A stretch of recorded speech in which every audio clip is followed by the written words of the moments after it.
2014 से पहले वो भी एक वक्त था। पीएम मोदी ने संसद में बताया विकसित भारत का मतलब। प्रधानमंत्री नरेंद्र मोदी मंगलवार को राष्ट्रपति के अभिभाषण पर धन्यवाद प्रस्ताव पर जवाब दे रहे हैं। राष्ट्रपति के अभिभाषण पर धन्यवाद प्रस्ताव पर जवाब देते हुए पीएम मोदी ने कहा कि राष्ट्रपति ने संसद की गरिमा को बढ़ाया है। राष्ट्रपति ने हमारा मार्गदर्शन किया, हमने विकसित संकल्प भारत को दोहराया। पीएम मोदी ने आगे कहा कि विपक्ष द्वारा लगातार झूठ बोलने के बावजूद वो चुनाव में हार गए।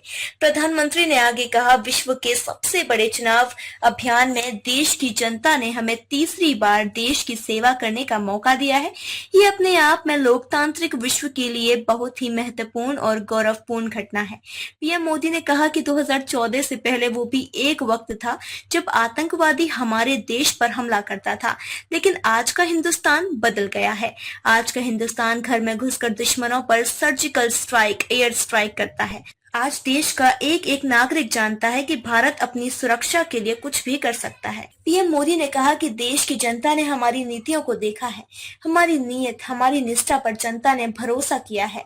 इस चुनाव में हम जनता के बीच एक बड़े संकल्प के साथ आशीर्वाद मांगने गए थे और हमने आशीर्वाद मांगा था विकसित भारत के लिए, हमारे संकल्प के लिए।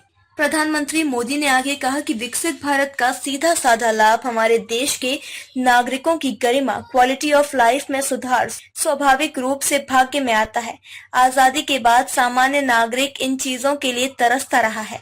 हमारे गांव शहरों की स्थिति में भी बहुत बड़ा सुधार होता है। गांव के जीवन में गरिमा भी होती है, विकास के नए अवसर भी होते हैं। दुनिया की विकास यात्रा में भारत के ईश्वर भी बराबरी करेंगे। ये हमारा सपना है। विकसित भारत का मतलब होता है कोटि कोटि नागरिकों को अनेक अवसर उपलब्ध होते हैं और वो अपनी क्षमता के अनुसार योगदान दे सकता है। पीएम मोदी ने ये भी कहा कि देशवासियों को विश्वास दिलाता हूं कि विकसित भारत के जिस संकल्प को लेकर हम चले हैं उसकी पूर्ति के लिए हम भरसक प्रयास करेंगे, पूरी निष्ठा और ईमानदारी से करेंगे। हमारे समय का पल पल, शरीर का कण कण विकसित भारत के सपने को साकार करने में लगाएंगे।